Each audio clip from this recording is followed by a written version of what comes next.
آپ تمام جماعت کو ہماری جانب سے یا علی مدد، مولا علی مدد۔ آج ہم ایک بہت ہی خوبصورت اور گہری روایت پر بات کرنے والے ہیں۔ جی نذرانہ، بالکل۔ یہ ایک ایسا لفظ ہے جو ہم اکثر سنتے ہیں، خاص طور پر جب امام کے حضور حاضری کا موقع ملتا ہے۔ صحیح۔ لیکن کیا ہم نے کبھی سوچا ہے کہ اس ایک لفظ کے پیچھے کتنی تاریخ، کتنی کہہ لیں کہ گہرائی چھپی ہے؟ یہ ایک بہت اہم نقطہ ہے اصل میں۔ اکثر ہم رسومات کو ان کی روح سمجھے بغیر ادا کرتے ہیں۔ بالکل۔ تو آج ہماری کوشش یہی ہوگی کہ ہم اس روایت کی جڑوں تک پہنچیں، اس کے لغوی معنی سے لے کر اس کی قرآنی بنیادوں تک، اور پھر دیکھیں گے کہ یہ پیغمبر اسلام کی زندگی سے ہوتے ہوئے اسماعیلی تاریخ میں آج تک کیسے زندہ ہے۔ زبردست۔ تو آئیے اس سفر کا آغاز کرتے ہیں اور اس کی تہہ تک پہنچتے ہیں۔ سب سے پہلے تو یہی سوال کہ یہ لفظ نذرانہ یہ خود کیا ہے، کہاں سے آیا ہے؟ یہ ایک بہترین نقطۂ آغاز ہے۔ دیکھیے، اس میں دو زبانوں کا امتزاج ہے۔ اچھا۔ اصل لفظ ہے عربی کا نظر۔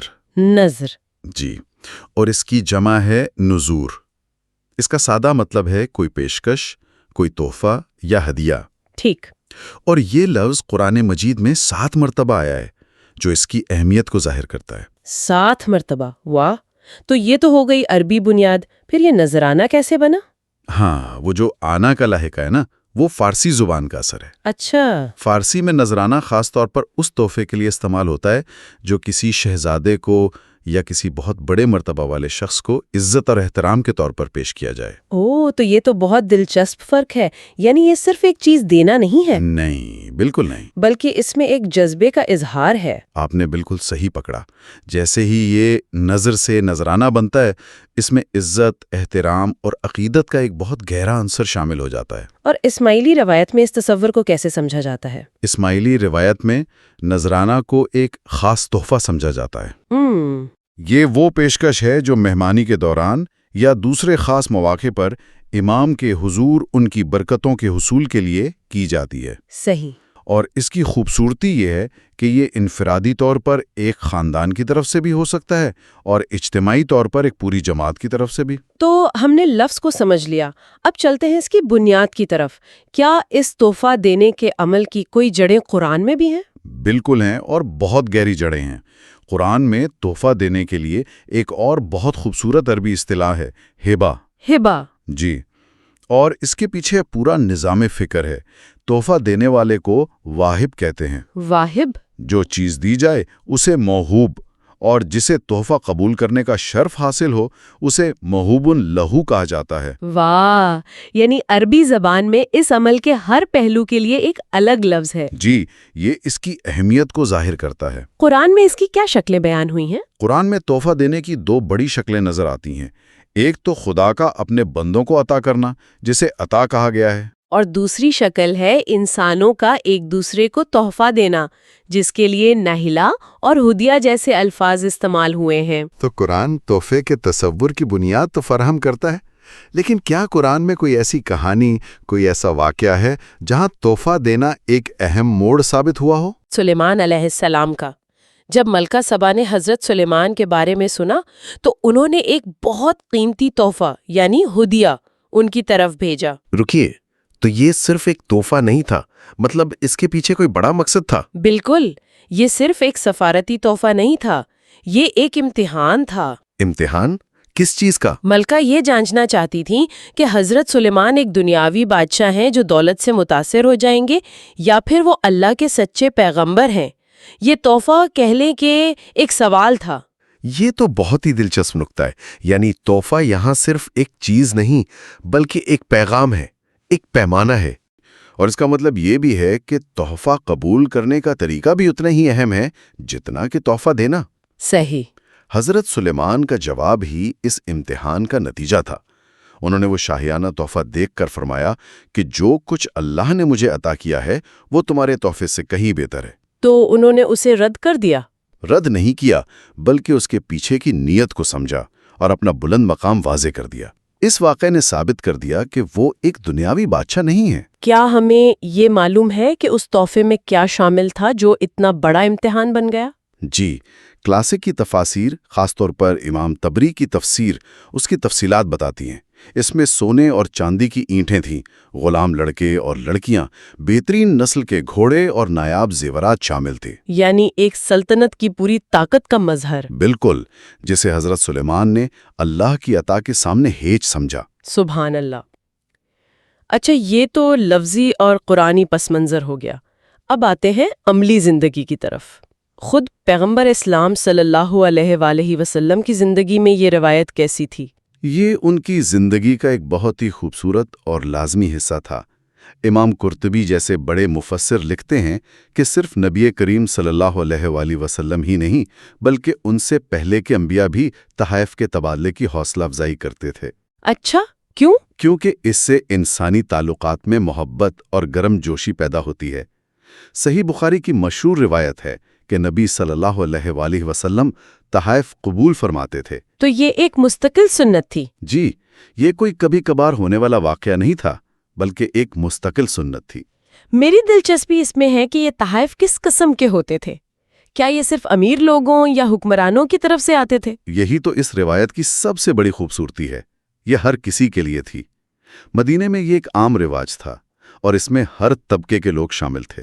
کوئی مثال دیں؟ جی، عبداللہ بن بشر روایت کرتے ہیں کہ ان کی بہن باقاعدگی سے نبی صلی اللہ علیہ وآلہ وسلم کو تحائف بھیجا کرتی تھیں اور آپ انہیں ہمیشہ قبول فرماتے۔ ایک بار کسی نے گھی، شہد اور گندم سے بنی ایک ڈش پیش کی، جسے آپ نے بہت پسند فرمایا۔ یہ تو روزمرہ کی زندگی سے جڑی ہوئی مثالیں ہیں۔ اس سے لگتا ہے کہ یہ کوئی رسمی کارروائی نہیں تھی، بلکہ محبت کا ایک بہت ذاتی اظہار تھا۔ جی، اور یہی اس کی روح ہے۔ ایک اور بہت پیاری مثال حضرت انس بن مالک کی ہے۔ انہوں نے ایک خرگوش کا شکار کیا اور اس کی پچھلی ٹانگیں بھون کر نبی صلی اللہ علیہ وآلہ وسلم کی خدمت میں تحفے کے طور پر پیش کی۔ اور آپ نے قبول فرمایا؟ بڑی خوشی سے قبول کیا۔ اسی طرح مالک اور سلیم جیسی خواتین تھیں جو باقاعدگی سے چمڑے کی چھوٹی بوتلوں میں گھر کا بنا ہوا گھی آپ صلی اللہ علیہ وآلہ وسلم کے لیے بھیجا کرتی تھیں۔ میں سوچ رہی ہوں وہ چمڑے کی بوتل میں بھیجا گیا گھی قبول کرتے وقت جو مسکراہٹ آپ صلی اللہ علیہ وآلہ وسلم کے چہرے پر آئی ہوگی، اس کی قدر کسی بھی شاہی خزانے سے زیادہ ہوگی۔ بلا شبہ، ان چھوٹی چھوٹی پیشکشوں نے اس گہرے اور ذاتی تعلق کو ظاہر کیا جو لوگوں کا آپ صلی اللہ علیہ وآلہ وسلم کے ساتھ تھا۔ لیکن بڑی پیشکشیں بھی ہوتی ہوں گی؟ جی بالکل۔ حضرت سعد بن معاذ جیسے جلیل القدر صحابی نے ایک بار آپ صلی اللہ علیہ وسلم کے آرام کے لیے ایک جھونپڑی بنانے اور ایک تیز رفتار سواری فراہم کرنے کی پیشکش کی۔ یہ ایک بڑا نذرانہ تھا جسے آپ نے قبول فرمایا اور ان کے لیے دعا بھی کی۔ اور دوسرے علاقوں کے حکمرانوں کا کیا معاملہ تھا؟ وہاں تو ایک لمبی فہرست ہے۔ دنیا کے کونے کونے سے حکمران آپ صلی اللہ علیہ وسلم کے حضور تحائف بھیج کر اپنا احترام ظاہر کرتے تھے۔ اور ان مثالوں میں جو سبق ہے وہ حیران کن ہے۔ وہ کیا ہے؟ وہ یہ ہے کہ تحفے کی مالی حیثیت بالکل کوئی معنی نہیں رکھتی تھی۔ اچھا۔ ایک طرف حبشہ کے حکمران ہیں جو 2 سادہ چمڑے کے جوتے تحفے میں بھیجتے ہیں جنہیں نبی صلی اللہ علیہ وسلم نے خود پہنا۔ واو۔ دوسری طرف یمن کا حاکم ہے جو ایک ایسا لباس پیش کرتا ہے جس کی قیمت 30 اونٹوں کے برابر تھی۔ 30 اونٹ؟ جی، ایک طرف روم کا بادشاہ ایک قیمتی چادر بھیج رہا ہے تو دوسری طرف ایک قبائلی سردار جرابوں کا ایک جوڑا پیش کر رہا ہے۔ یہ تو ایک شاندار نقطہ ہے، یعنی ایک سادہ جوڑے سے لے کر 30 اونٹوں کی قیمت والے لباس تک ہر چیز قبول کی جا رہی ہے۔ بالکل۔ اس سے یہ کلیدی اصول سامنے آتا ہے کہ اس روایت کی روح پیشکش کے عمل میں ہے، نہ کہ پیش کی جانے والی چیز کی قیمت میں۔ صحیح۔ یہ محبت اور احترام کو ظاہر کرنے کا ایک ایسا طریقہ تھا جو ہر کسی کے لیے تھا، چاہے وہ ایک غریب عورت ہو یا ایک بادشاہ۔ اس نے عقیدت کو ہر طبقے کے لیے ممکن بنا دیا۔ جی بالکل۔ اچھا، یہ سب پیغمبر اسلام صلی اللہ علیہ وآلہ وسلم کی زندگی میں ہوا۔ اب سوال یہ پیدا ہوتا ہے کہ یہ روایت اسماعیلی تاریخ میں اتنے تسلسل اور شان کے ساتھ کیسے آگے بڑھی؟ اس کا جواب اسماعیلی عقیدے کی بنیاد میں ہے۔ ہم نے قرآن کی اصطلاح موہوب اللہو کی بات کی تھی۔ جی، یعنی وہ ہستی جو تحفہ قبول کرتی ہے۔ بالکل۔ اسماعیلی روایت کا بنیادی نقطہ یہ ہے کہ موہوب اللہو یعنی نور امامت ہر دور میں زمین پر موجود ہے۔ تو جب تحفہ قبول کرنے والی ہستی ہر زمانے میں موجود ہے تو تحفہ پیش کرنے کا یہ عمل کبھی رکا ہی نہیں۔ یہ تسلسل اسی عقیدے کا عملی ثبوت ہے۔ جی۔ کیا آپ تاریخ سے کوئی ایسی مثال دے سکتے ہیں جو اس روایت کی شان و شوکت کو ہمارے سامنے مجسم کر دے؟ تاریخ میں ایسی بے شمار مثالیں ہیں، لیکن ایک واقعہ ایسا ہے جو ذہن پر نقش ہو جاتا ہے۔ یہ 363 ہجری یعنی 973 عیسوی کا دن تھا۔ کیا ہوا تھا اس دن؟ جب فاطمی امام المعز پہلی بار اپنی نئی سلطنت کے دارالحکومت قاہرہ میں داخل ہوئے۔ میں تصور کر سکتی ہوں کہ وہ کیسا منظر ہوگا۔ مورخین لکھتے ہیں کہ پورا شہر جشن منا رہا تھا۔ ہر گلی، ہر بازار کو امام کے نام اور حضرت علی کی مدح سے سجایا گیا تھا۔ واہ! اس موقع پر سلطنت کے بڑے بڑے عمرا اور سپہ سالاروں نے امام کے حضور قیمتی نذرانے پیش کیے، لیکن جو نذرانہ سپہ سالار جوہر ثقلی کا تھا وہ تاریخ میں امر ہو گیا۔ کیا خاص بات تھی اس نذرانے میں؟ اس کی تفصیلات مشہور مورخ اسٹینلی لین پول نے لکھی ہیں اور وہ عقل کو دنگ کر دیتی ہیں۔ اچھا؟ آپ تصور کریں 500 بہترین گھوڑے جن پر جواہرات سے جڑی زینے تھیں، ریشم کے بڑے بڑے خیمے جو سینکڑوں اونٹوں پر لدے ہوئے تھے، سونے اور چاندی کے برتن، سونے کے دستے والی تلواریں۔ یہ تو تصور کرنا بھی مشکل ہے۔ اور یہ یہی ختم نہیں ہوتا، ایک خاص طور پر تیار کی گئی مرصع پگڑی تھی اور سب سے بڑھ کر 900 بڑے بڑے صندوق تھے جن میں مصر کی بہترین اشیاء کے نمونے بھرے ہوئے تھے۔ 900 صندوق؟ جی، یہ صرف ایک نذرانہ نہیں تھا، یہ ایک سلطنت کا اپنے امام کو استقبالیہ تھا۔ یہ واقعی ایک شاہانہ منظر ہے، ایک پوری سلطنت کی طرف سے استقبال اور وفاداری کا ایک زندہ اظہار۔ اور یہ روایت آج کے دور تک کیسے پہنچی؟ یہ روایت مختلف شکلوں میں ہمیشہ جاری رہی۔ فاطمیوں کے بعد ہندوستان میں امیر خاندان اور جماعت کے لوگ اپنے بہترین نذرانے پیروں یا وکیلوں کے ذریعے اماموں تک پہنچاتے رہے۔ اور یہ سلسلہ آج بھی زندہ ہے؟ جی، آج بھی زندہ اور جاوید ہے۔ اس کا تسلسل ہی اس کی سب سے بڑی خوبصورتی ہے۔